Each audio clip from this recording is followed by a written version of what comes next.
karena sudah kemudian dilakukan cek, ternyata dia ada sinusitis yang salah satu penyebabnya adalah dari gigi. Itu diagnosa dari dokter di THT di rumah sakit.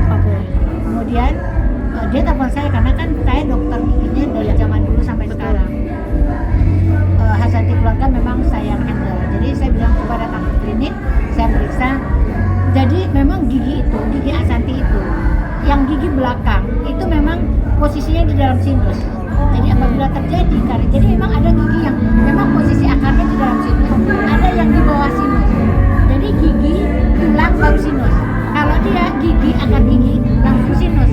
Jadi kalau terjadi karies di situ, infeksi gigi langsung masuk ke dalam sinus karena memang tidak ada tulang di atas si akar gigi. Nah inilah yang terjadi pada Asanti.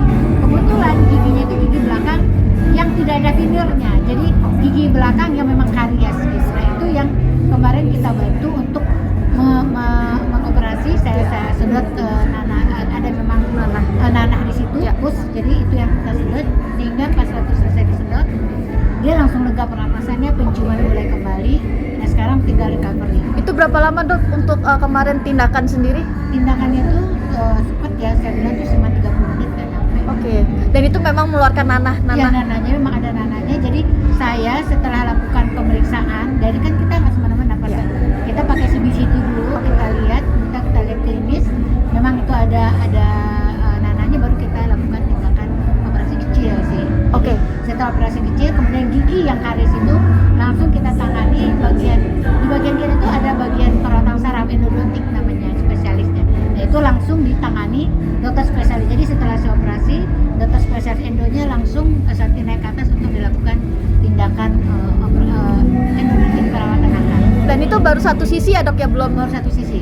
Ada satu sisi lagi itu nanti cuman tidak lakukan operasi, cuman di treatment aja gigi-giginya yang bermasalah. Kebetulan gigi yang bermasalah yang karies itu gigi yang tidak di veneer.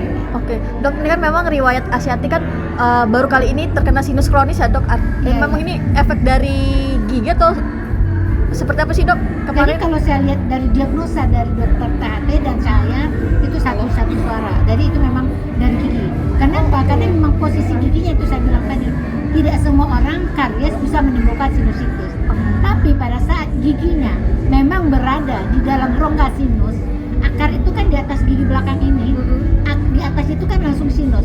Ada yang akar gigi tulang dulu, baru sinus. Kalau dia akar giginya langsung masuk ke dalam sinus. Jadi pada saat terjadi karies, infeksinya masuk ke dalam sinus, itulah menjadi infeksi nanah di sinus. Biasanya nanah itu kalau tidak ada, kalau dia akar gigi ada tulang, infeksinya di tulang. Tapi karena dia tidak ada tulang di atas gigi, akar giginya dia langsung masuk ke sinus. Nah itulah. Berarti itu memang efek sinusitis. Jadi memang ada sinusitis itu berapa macam-macam penyebabnya. Salah satunya bisa dari gigi. Jadi untuk teman-teman sekalian yang ada masalah karies gigi, terutama daerah belakang, jangan disepelekan karena memang ini banyak sekali orang, ada yang karies gigi menyebabkan eksim, ada yang menyebabkan sinusitis, ada yang menyebabkan kelainan jantung disebut endokarditis.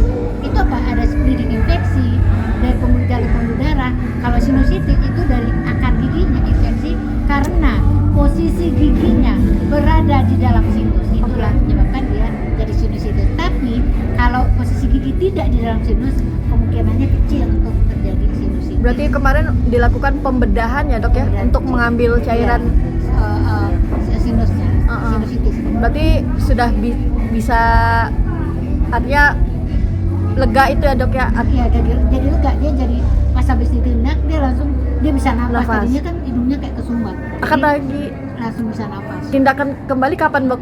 Nanti mungkin seminggu lagi kita jadwalin buka jahitan. Oh, buka jahitan. Itu sekalian treatment gigi yang lain-lainnya bermasalah. Masih ada juga gigi bawahnya, gigi belakangnya, itu semua gigi yang tidak ada veneernya juga karies. Bahayanya apa sih mungkin kalau yang terparah kalau Untuk apa? Gigi. Gigi itu bisa tetanus loh. Jadi tetanus bisa disebabkan infeksi gigi. Bisa ke endokarditis. Endokarditis itu adalah penyakit jantung yang disebabkan karena spreading infeksi, peredaran darah yang dari gigi masuk ke peredaran darah masuk ke jantung. Itu disebut endokarditis. Ada juga yang kita sebut dengan sinusitis. Ada juga eksim. Ada pasien kita yang giginya kariesnya banyak, terus apalagi ada kista-kistanya, itu cenderung biasanya dokter kulit melakukan pemeriksaan, ada eksim di satu pasien, diobatin dengan cara dia tidak sembuh-sembuh, pasti dia suruh cek giginya.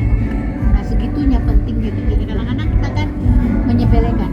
Yang saya tebak di sini adalah penyebab semua penyakit gigi itu disebabkan karena cara sikat gigi yang tidak benar. Kalau memakan apapun, tapi kalau bisa kita menjaga, membersihkannya sebersih mungkin tanpa meninggalkan sisa dari makanan itu di dalam